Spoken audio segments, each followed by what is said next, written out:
Le bilan de Pastef au pouvoir, 16 mois de clochardisation de la République, 16 mois de guerre contre l'état de droit, 16 mois de restriction des libertés.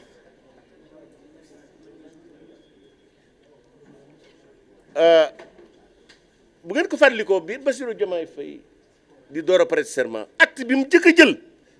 mooy violer serment, violer constitution, violer code, la loi portant au statut des magistrats. Moi, bi mu abrogé décret bi Macky Sall nommé le président de la Cour suprême. Parce que ce décret a été pris dans le cadre normatif de la République. Le Conseil supérieur de la magistrature l'a convoqué, ñu ñëw mu jël décret nommé ay magistrats. Bassirou Diomaye Faye abrogé ko de manière illégale. Loolu dafa bokk ci acte de clochardisation de la République.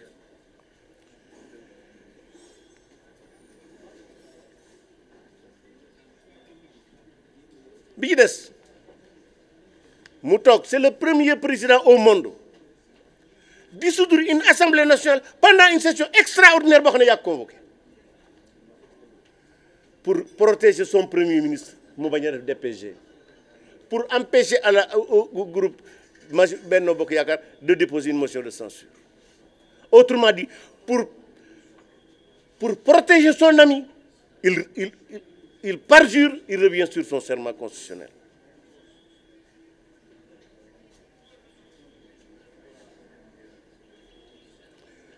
Rappelez-vous, bi muy door a toog avant les législatives, Bassirou Diomaye Faye daa bind conseil constitutionnel laaj leen ne leen ndax kañ laa mën a dissoudre ak kañ lañ mën a def élection. D'abord loolu mu jur woon laaj parce que c'est clair dans la constitution. Conseil constitutionnel tontu ko ne ko bis sangam mën ngaa dissoudre mais na nga organiser élection yi balaa bis sangam ci décision bi mu dogal ko décision bi na nga ko publier ba Sénégal yi dégg ko mu denc ko 64 jours ci biir loolu ñoom ñu defar seen investiture département par département ba pare mu dissoudre keroog ba mu dissoudre et li gën a garaaw mu bind président Assemblée nationale ne ko la DPG da ngeen koy tenir le 13 ba président Assemblée nationale d'accord ci mu dissoudre assemblée le 12. Loolu c'est des actes de clochardisation de la République loolu rek laay ñaawlu kese mu dissoudre assemblée nationale bett opposition bi 10 jours la opposition bépp amoon pour préparer les législatives moo tax ñu gagné ni ñu gagné kon jàpp naa ne bilan Pastef moom ci institution yi musiba la. Bilan économique bi nag bu ma ñëwee ci plan bi le plan le 4e plan en 16 mois danaa ci desiwaat. Alors ma ñëwaat ci li Bassirou Diomaye Sonko wax Diomaye Faye ne ko manqué d'autorité ba wax ne Diomaye daf ko waroon dàq ko Ibrahima Ndoye waroon ko poursuivre pour offense au chef de l'État defu ko mais li garaaw wax naa li wax na dëgg nag parce que moo doon autorité ba nekkatul premier ministre waaw mais ñun dañ ñoo waxoon ne Diomaye mooy Sonko wala ah ginnaaw Diomaye mooy Sonko léegi bu Diomaye amul autorité kon kay Sonko it amul autorité. Voilà encore une fois li may wax toujours ne waa Pastef dañoo lijjanti ba am candidat xañ na président de la République et ça c'est irresponsable.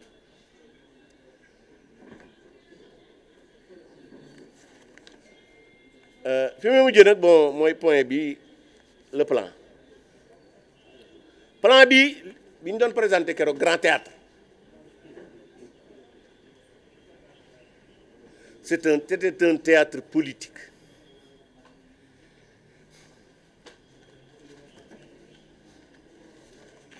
Mooy lii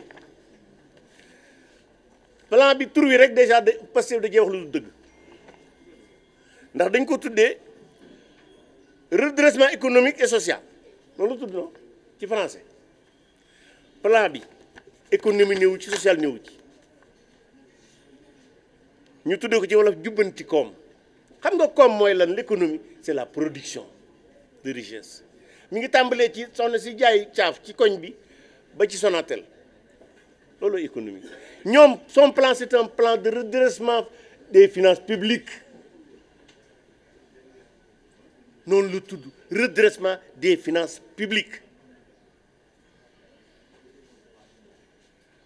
ma ne leen c'est illégal parce que plan bi am na recette impôt yu ñu war a jël fayu am na taxe yu ñu war a fayu xëy na am na bor yu ñu war a leb gis nga République du Sénégal amul benn dërëm bu état bu Sénégal bu gouvernement sañ a jël ci benn sénégalais te assemblée nationale autorisé wu ko c'est pourquoi plan bi dañ ko waroon def projet de loi yóbbu ko assemblée nationale adopté ko ñu door ko présenter au public même seen agenda 2050 bi sax c'est illégal amul statut benn juridique et loolu boo ko waxee dinaa ci ñeme parce que Macky Sall ba mu defaree PSE ba pare dama ne ko président nañ ko defal une loi d'orientation économique pour mu am légalité parce que Sénégal noonu lay doxee lu ñu fiy def lu état bi def lu ne daa war a légal soit constitution bi da ko war a prévoir wala loi prévoir ko wala un règlement et évidemment en 2022 cette loi a été votée à l'Assemblée nationale de agenda 2050 ba léegi amatul l'onction de l'Assemblée nationale or toute recette toute dépense du gouvernement assemblée moo ko war a autorisé kon seen lii ñu tuddee woon plan de redressement économique et social qui est un plan de redressement financier il est illégal il est inutile parce que jàngoro ji muy faj du ko faj au contraire saafara su jur jàngoro lay doon bi des il est dangereux lu tax ma ne c'est dangereux xam nga dégg ngeen fan yi Bayrou François Bayrou premier ministre France ñu présenté plan Bayrou xam naa xëy na Sonko da ko dégg ne xaaral ma def plan Sonko mais xam nga lan mooy différence bi en France c'est le premier ministre qui définit la politique de la nation ce qui n'est pas le cas du Sénégal au Sénégal c'est le président de la République qui définit la politique de la nation et non le premier ministre en se substituant au président de la République Sonko procède par un putsch politique parce que amul benn disposition bu nekk fii bu ko may dara bu ko may lu tolloog tarfatal ay ni pour muy def pour mu présenter lii mu présenter nii mais li gën a garaaw sax nag mooy l'inutilité boo ko bëggee xam journaliste nag déedéet na ngeen may dimbali di lire li gars yi di bind parce que bu ngeen ko def da ngeen di noppal seen bopp noppal nit ñi bu ñuy wax lu tax plan bi parce que boo bëggee xam plan bi ndax dana am njëriñ wala du xam da ngay wax xool li tax plan bi jóg Sonko nee na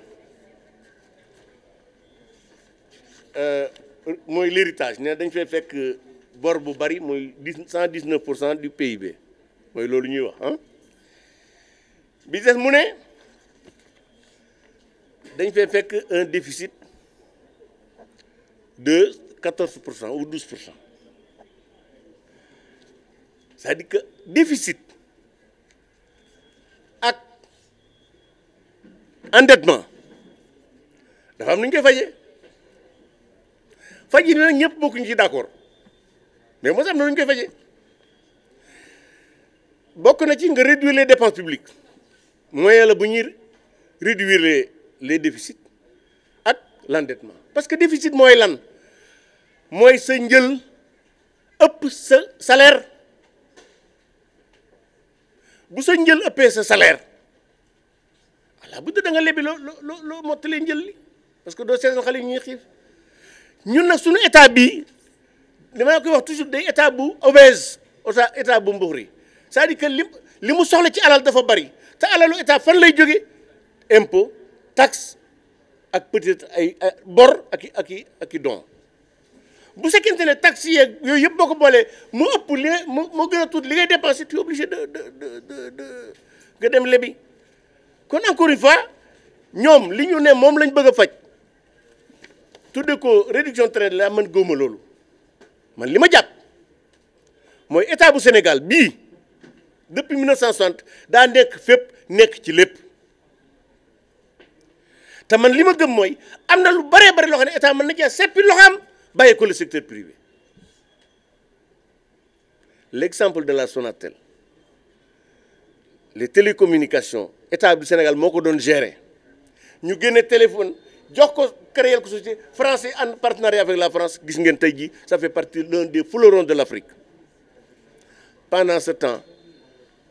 gis ngeen poste ni mu mel tey jii boo xoolee